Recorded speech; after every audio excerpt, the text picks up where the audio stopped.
توبہ صحیح کیسے ہوتی ہے؟ توبہ صحیح ہوتی ہے لا تصح التوبۃ لا تصح الا بعد معرفت الذنب، جب تک گناہ کی معرفت نہ ہو اس وقت تک توبہ درست نہیں ہوتی۔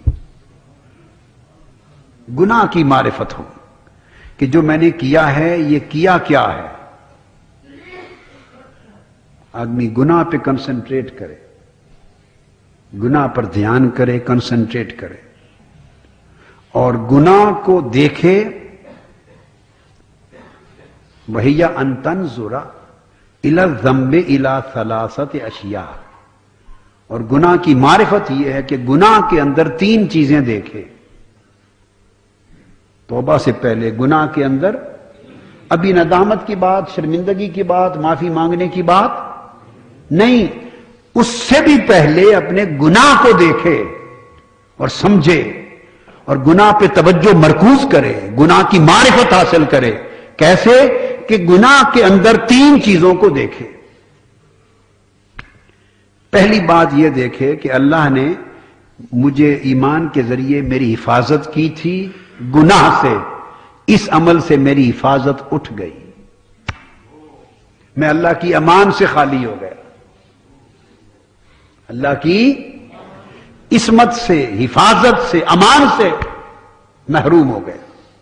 میں نکل گیا اللہ کی امان سے، اب میں بے امان ہوں۔ فرمایا گناہ میں یہ دیکھے کہ اب میں بے امان، اس نے اپنی امان مجھ سے اٹھا لی،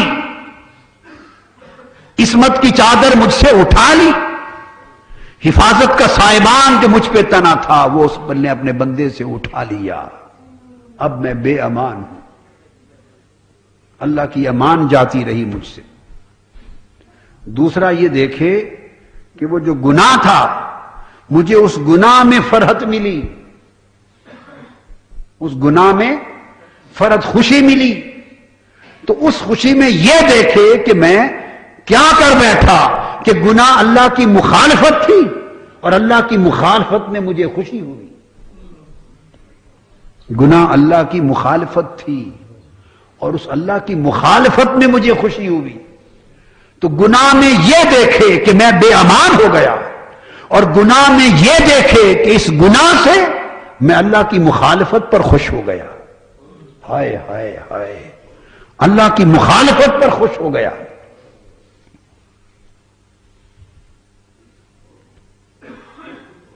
اور وہ جو تیسرا اس کے اندر یہ دیکھے کہ جو اس گناہ کا تکرار ہے، دوبارہ اس گناہ پر برقرار رہنا، اس گناہ پر برقرار رہنا، اس گناہ پر، اس پر اصرار کرنا، وہ اللہ کی نگاہ کرم سے محروم ہو گیا، نظر حق سے محروم ہو گیا۔ اگر وہ اس گناہ کو برقرار رکھا اور گناہ کا تکرار کیا اور گناہ کا اصرار کیا، یعنی فوراً رجوع نہ کیا اور اسی گناہ پر یعنی اللہ کی مخالفت پر اور اللہ کی مخالفت میں خوشی پر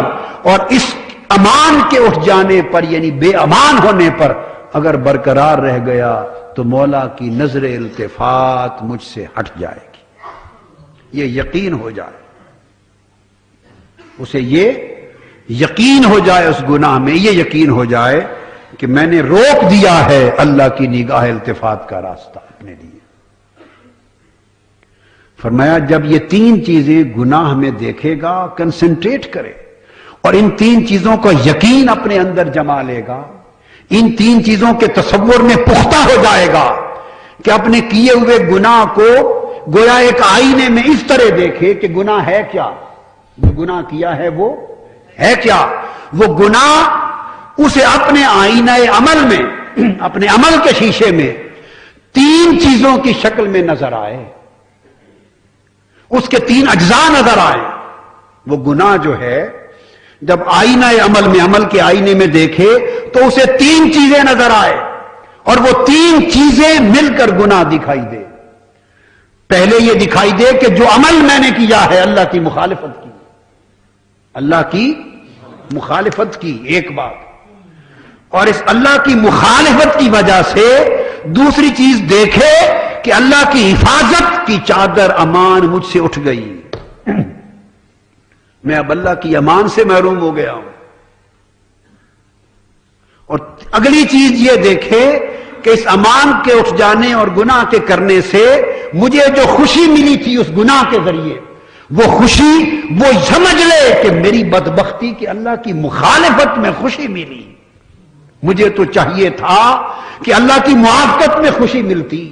اللہ کی اطاعت میں خوشی ملتی، اللہ کی عبادت میں خوشی ملتی، اللہ کی بندگی میں خوشی ملتی۔ خوشی تو اللہ کی بندگی اور اطاعت میں ملنی تھی، ہائے مجھے خوشی اللہ کی مخالفت میں ملی، کیا ہو گیا؟ اور پھر اس میں یہ دیکھے کہ جس مخالفت کا میں نے ارتکاب کیا، اگر یہ برقرار رہی، اگر یہ توبہ نہ کی برقرار رہی، تو اللہ کی نظر حق، اس کی نظر التفات مجھ سے ہٹ جائے گی، اس کا یقین ہو جائے، اس کا یقین ہو جائے کہ اس کے لطف و کرم کا راستہ بند ہو گیا ہے، اس کی نگاہ التفات، نگاہ بخشش، نگاہ عطا، نگاہ کرم، نگاہ رحمت، اس کا دروازہ بند ہو گیا ہے۔ اب میری کوئی ٹھکانہ نہیں رہا، اب میرے لیے کوئی جائے امان نہیں۔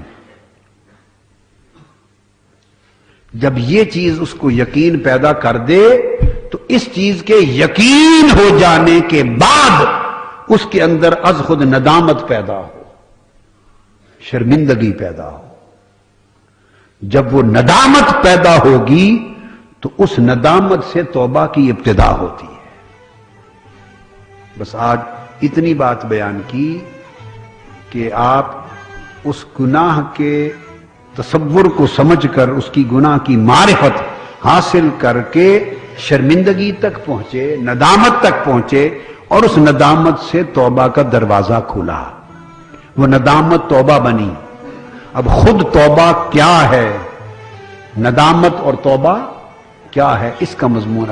اگلا مہینہ انشاءاللہ ہوگا۔ وما علینا الا البلاغ۔